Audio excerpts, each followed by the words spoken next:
తనను తాను విమర్శించుకోవడం వివేకం, ఇతరులను విమర్శించడం అవివేకం. వాగ్దానం చేసినంత మాత్రాన మనిషిని నమ్మలేం. మనిషిని బట్టి వాగ్దానానికి విలువ ఇస్తాము. వాదించడం చేత కానప్పుడు ప్రజలు సాధారణంగా పోట్లాడుకుంటారు. గతాన్ని గురించి ఆలోచించకుండానే ఉన్న చోటు నుండే మంచి పనులు ప్రారంభించండి. ఉత్తముడు మాటల్లో మూకగాను, చేతల్లో చురుకుగాను ఉంటాడు. ధైర్యం కోల్పోకుండా ఓటమిని సహించటమే సాహసానికి పరీక్ష. జీవితం ఒక నాటక ప్రదర్శన. ఎంతసేపని కాదు, ఎంత రక్తి కట్టిందనేది ముఖ్యం.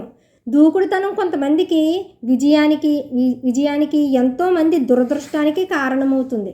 స్వేచ్ఛకు అర్థం బాధ్యత. అందువలన అనేక మంది దీనికి భయపడతారు. మన సామర్థ్యాన్ని బట్టి మనల్ని మనం అంచనా వేసుకుంటాం. మన మహత్కార్యాలను బట్టి ఇతరులు మనల్ని అంచనా వేస్తారు.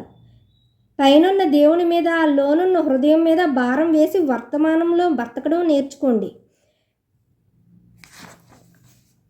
మీకు నచ్చిన దాన్ని పొందేందుకు జాగ్రత్త పడండి, లేదా మీరు పొందిన దాన్ని బలవంతంగా ఇష్టపడవలసి వస్తుంది.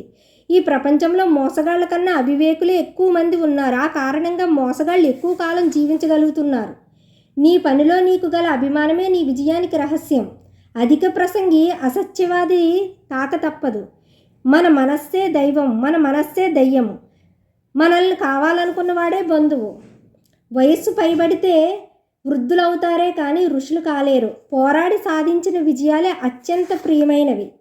నీవు ఒక మురికి కాలువలో ఉన్న మనిషిని పట్టుకుని ఉంటే నీవు కూడా మురికి కాలువలో ఉండక తప్పదు. విద్య ఐశ్వర్యంలో ఆభరణం వంటిది, దారిద్ర్యంలో ఆశ్రయం వంటిది.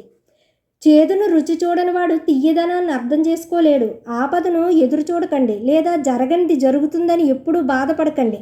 ఆశను పెంచుకోండి. విన్నవాడు విమర్శిస్తాడు, చూసినవాడు వివరిస్తాడు. Thank you.